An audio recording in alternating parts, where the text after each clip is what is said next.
When you have a loved one that has substance abuse issues, boundaries is something that is talked about a lot, and yet it just goes as far as, oh, you got to set your boundaries. Here's the thing about boundaries. They're very personal and it's very complicated. What works for some doesn't work for everyone. So I want to give you the 3 main keys into setting your personal boundaries that you are comfortable with and that you can actually achieve the desired outcome. The first key is that the outcome cannot be in attempts to control their behavior. So you can't say things vague in such a way that is, you are not allowed to do drugs anymore. You are not allowed to drink anymore. That is trying to control their behavior. You have no control over that. They are going to do those things. Now you can set boundaries around what you are comfortable with as it pertains to your life. So here's a great formula is, if you do this, then I am going to do that. And whatever that is you have to be comfortable defending that. So that's not trying to control their behavior, but it is giving them parameters. So let's say they're living with you and you don't like them smoking. Now they're going to smoke. And if you try to tell them they can't, all you're doing is setting them up for failure and setting them up to lie to you. And that's something that we don't want. We don't want to set people up for failure and conditions under which we force them to lie to us. So something like, you can't smoke on my property. You can go out onto the street, you can go down the road, you can go elsewhere, but you can't smoke on my property. And if you smoke on my property, then you will no longer be allowed on my property. If you do this, then I'm going to do that.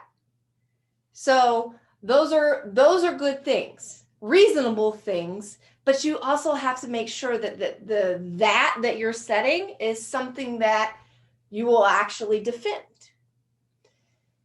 Here's the second key. When we get upset and we set boundaries from an emotional place, from anger, from frustration, from fear, from whatever it is that we're setting, when we set from that place, those boundaries have a tendency to go away when the emotions go away.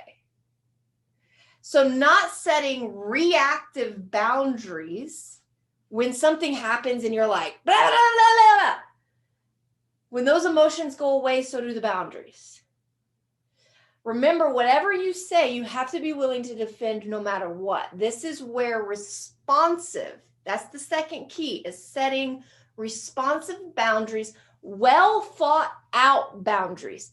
We cannot think of every scenario that will pop up, but we can think ahead of a lot of how are we going to respond to certain situations.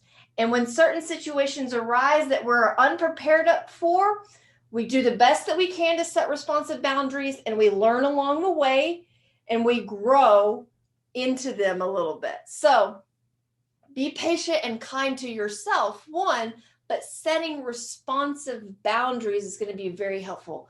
No emotional boundary setting, because those are very easily knocked over. And it's something that oftentimes people do way too readily, and then they calm down. They're like, oh, I don't know if that was a good thing to say or not. So remember that. The third one, and this is where people actually need to do their own work.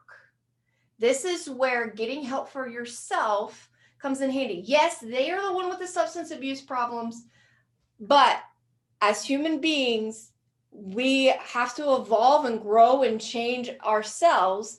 And this is where getting help for yourself is the most important, is that you must believe in the boundaries that you are setting. Because here's what happens. There's a lot of manipulation that happens with your loved one. They're going to find all your guilt and all your shame buttons. They don't exactly have to know where it's coming from, but they know how to tug on your heartstrings. So when you're setting boundaries and they don't like that boundary, they are going to pull on your heartstrings. I can't believe you would do this to me. I just don't belong on this earth anymore. So many manipulation tactics of, how dare you think that you can say something like that to me? Like, who are you? You're so cold-hearted. I can't believe you would do this to the person that you love and care about.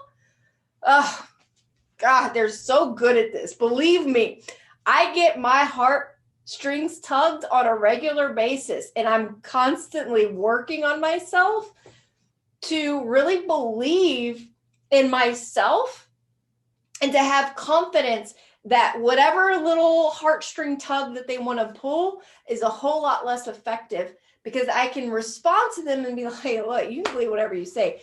The best thing about this, and when someone is doing this, is just to remind yourself to hold the mirror up to them. That's why if you do this, then I'm going to do that is so effective, because then you can always respond back to them with, hey, I told you what was going to happen if you did that. So this is really your choice, not mine. And I'm sorry that you do not like the choices that you are making, but this is not my problem. You've created these problems. You're going to have to figure out how to deal with them. So that's the biggest reason why you want to be very clear and specific without trying to control their behaviors, and that they know what's going to happen if they cross your boundaries, because then it brings them back to, you made your choice. And now you're living with the consequences that you knew was going to happen. This is a lot of work. This is something that you will, unfortunately, forever having to be navigating through. Even when they're in recovery, there's so many patterns, there's so many dynamics to look at here. So this is really where I come in and help with breaking these patterns, helping set these boundaries, letting you know when you're being manipulated, so then we can build your confidence to know how to handle certain things. So that's really the work that I do, is helping people understand how their loved one is manipulating them and what boundaries to do to set with them, what's right, what's wrong, and basically just being held accountable to the things that you are setting out and the goals that you want to achieve for yourself in your life. So always feel free to email me or check out my website, maniliconsulting.com. Email me, Jennifer at maniliconsulting.com, if you want to learn more. And I hope this was very helpful, and have a great day.